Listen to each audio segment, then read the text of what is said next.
Good morning to everyone. I am Kuldeep Swami, physics teacher, Suraj School, Mehendragarh. Dear student, in last video we will discuss about the work done. But today we will discuss about the numerical problem on work done.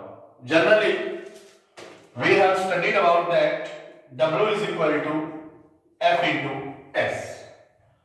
Here W is the work done, F is the force, and S is the displacement. Dear student, generally if there is a force given, displacement is given, suppose when 10 Newton force applied on body, it displaces 5 meter, then work done will be. In this type of numericals, according to formula, we can put easily and we can calculate from here. W is equal to F into S. So F is 10 Newton and S is the 5 meter. So here is the 50 Newton meter. 50 Newton meter means 50 joule. That is the work done. When we push a body with a 10 Newton force, then it displaces a distance of 5 meter. Then what will be the work done? Then the work done is the product of the force and the displacement. So from here we can say that 10 into 5 is equal to 50 Newton meter. And Newton meter can be written as in the joule. But at the level of the NTSC, we have to take a mark from here. Dear student, I told you about that dW is equal to F dot ds. There I will tell you dot product resolve into the cos theta. When theta will be 0, then work done will be positive. Here it means that when the direction of the force and the displacement are same. जब force और displacement का direction same होता है तो दोनों के बीच में जो एंगल होता है वो 0 डिग्री होता है, और जब एंगल 0 डिग्री होता है तो वर्क डन हमेशा क्या होता है? पॉजिटिव होता है. क्या होता है? पॉजिटिव. जब बात करते हैं when the direction of the displacement and the force, when the direction of the displacement and the force is perpendicular, जब दोनों एक दूसरे के ऊपर perpendicular होंगे then the angle will be the 90 degree and cos 90 will be exist 0. So the work done will be 0. जब बात करते हैं when the displacement direction and the force direction are opposite to each other, then there exists the angle of 180 and the cos 180 is equal to -1, so then the work done will be negative. But there is some numericals, we will discuss about them. Suppose that there is a body on which a force F is equal to minus k by x square. कोई भी body है, उसके ऊपर एक force लग रहा है, उस फोर्स का जो वैल्यू है वो F is equal to minus k by x square. जैसे इस बॉडी के ऊपर फोर्स लगता है वो x एक्सिस के अलोंग रोटेट करता है, मूव करता है, डिस्प्लेस करता है.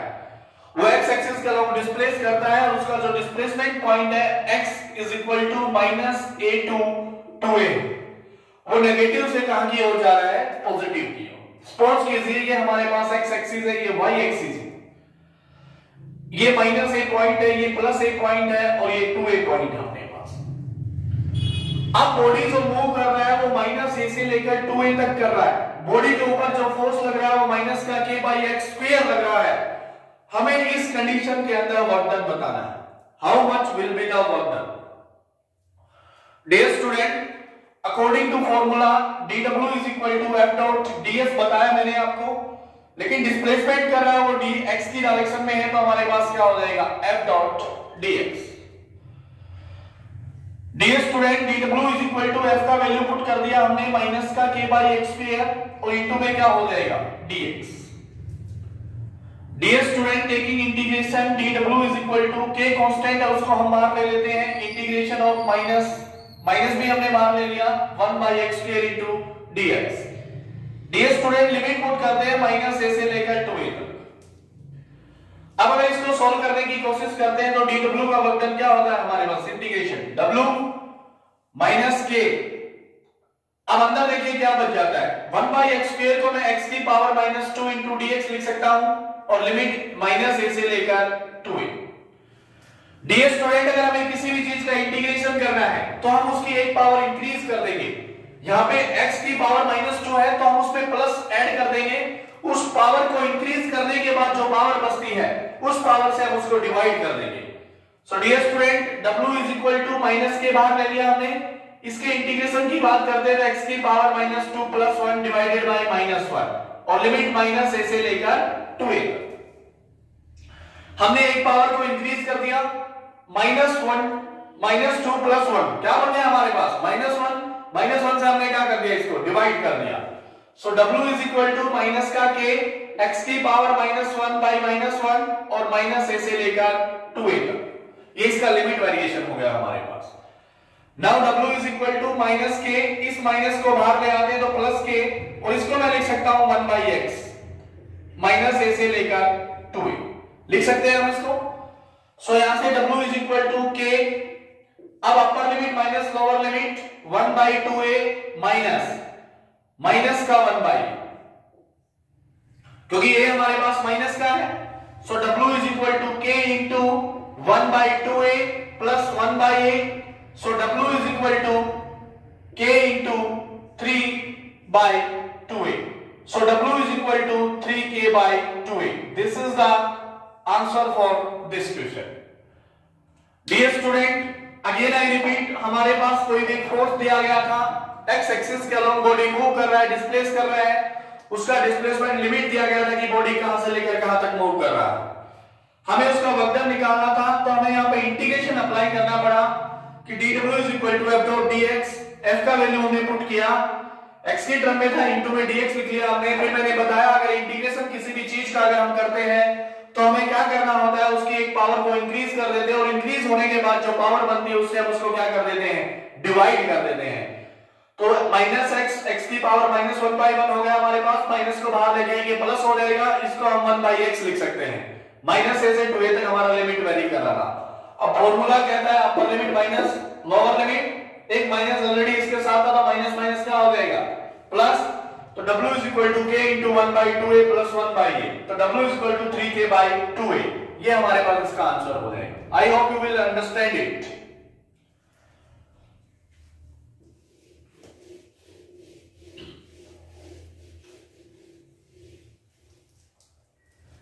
नेक्स्ट न्यूमेरिकल की बात करता हूं मैं।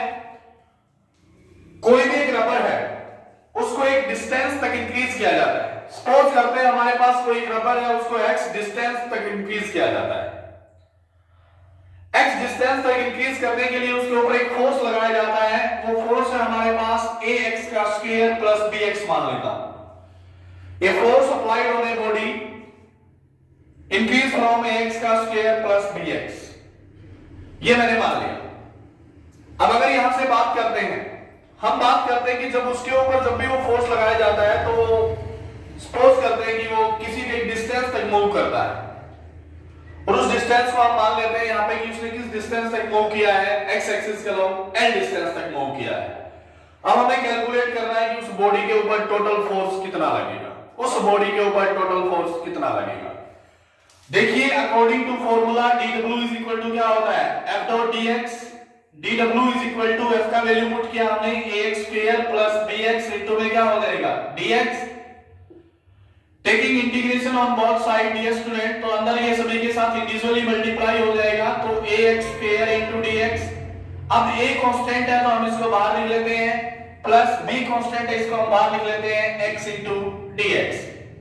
लिमिट वेरी करेगा 0 से लेकर l तक, क्योंकि मैंने कहा कि उस रबर को कितने डिस्टेंस तक इंक्रीज किया जा रहा है, l डिस्टेंस तक। x एक्सिस के अलोंग उसको डिस्प्लेस कर रहे थे, मैक्सिमम लिमिट कितनी पहुंच जाती है, उसकी लेंथ l के बराबर पहुंच जाती है। Now w is equal to a constant है, x का इंटीग्रेशन क्या होगा, मैंने कहा था एक पावर बढ़ा देंगे, बड़ी हुई पावर से क्या कर देंगे, डिवाइड कर देंगे, प्लस b, x का इंटीग्रेशन क्या होगा, एक पावर बढ़ा देंगे, बड़ी हुई पावर से क्या कर देंगे, डिवाइड कर देंगे, लिमिट 0 से लेकर l तक। So w is equal to a x का क्यूब बाय 3 और उधर से हमारे पास क्या हो जाएगा b x का स्क्वायर बाय 2। a और b यहां पे कांस्टेंट है, then w is equal to, अब देखिए यहां से 0 टू L और ये भी क्या हो जाएगा 0 टू L। अब हमें L की फॉर्म में निकालना है, then W is equal to AL³/3 plus BL²/2। अगर यहां से बात करें तो L² कॉमन आ जाएगा, then W is equal to AL/3 plus B/2। ये हमारे पास वर्क डन हो जाएगा। This is the work done. A constant था x² into dx रखा, B कांस्टेंट था x into dx रखा, इसका x³/3, इसका क्या हो जाएगा x²/2। लिमिट 0 से लेकर L पुट करना है हमें, L में हमने इसको चेंज कर दिया, अपर limit minus lower limit. Lower limit 0 थी, 0/समथिंग सारा क्या हो जाएगा 0 हो जाएगा। ऐसे ही BL²/2, यहां से L² हम कॉमन ले सकते हैं, क्या बच गया AL/3 plus B/2। This is the work done on the rubber.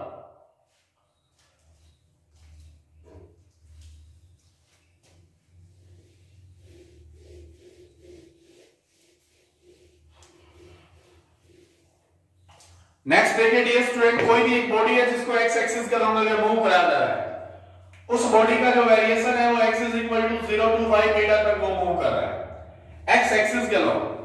उसके ऊपर कोई भी एक फोर्स लग रहा है, वो फोर्स हम सपोज करके चलते हैं, वो फोर्स हमारे पास क्या है 7 - 2x + 3x का स्क्वायर।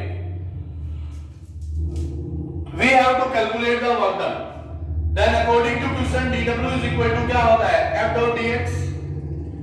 तो dw इज इक्वल टू यहां से हमने लिख लिया f.dx। dw is equal to f का वैल्यू क्या है हमारे पास 7 - 2x + 3x का स्क्वायर और इनटू में क्या हो जाएगा dx।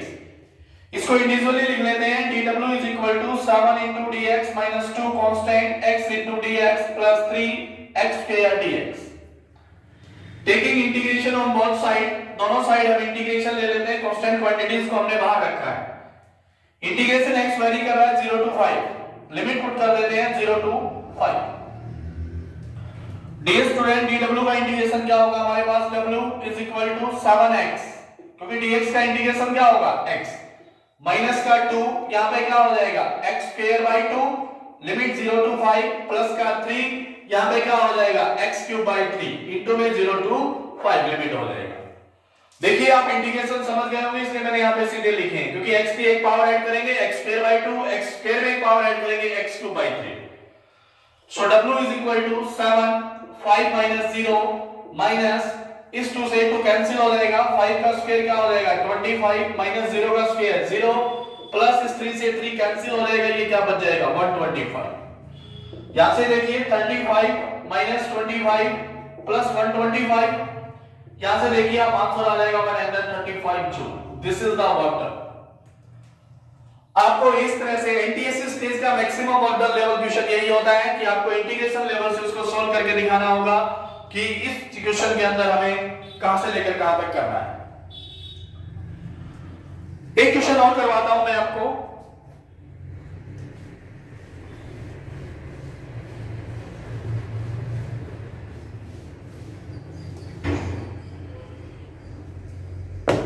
सपोज कीजिए आपके पास कोई भी एक मास बॉडी है जिसका मास है वो 2 kilogram. We have a mass body having a mass 2 kilogram, उसके ऊपर एक फोर्स अप्लाइड किया जाता है। सपोज करते हैं वो फोर्स है वो हमारे पास 3I cap plus J cap Newton force उसके ऊपर लगाया जाता है।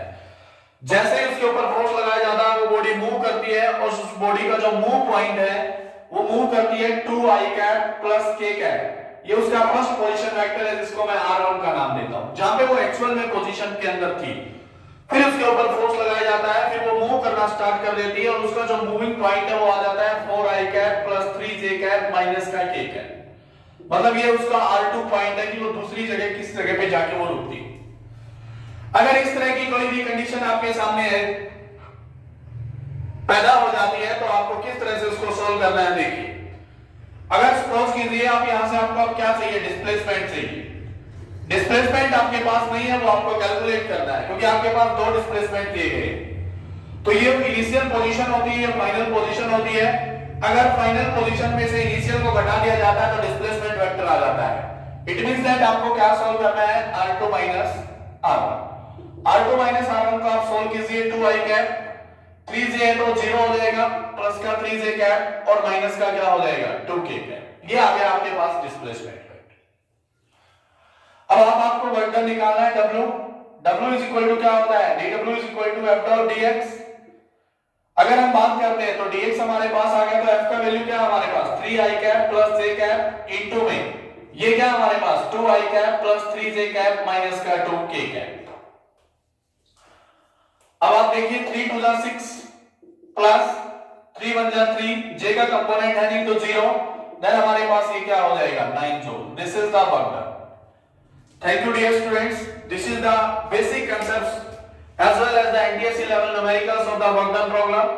If you have any problem then give me in the comment box, I will solve it immediately. Thank you everyone.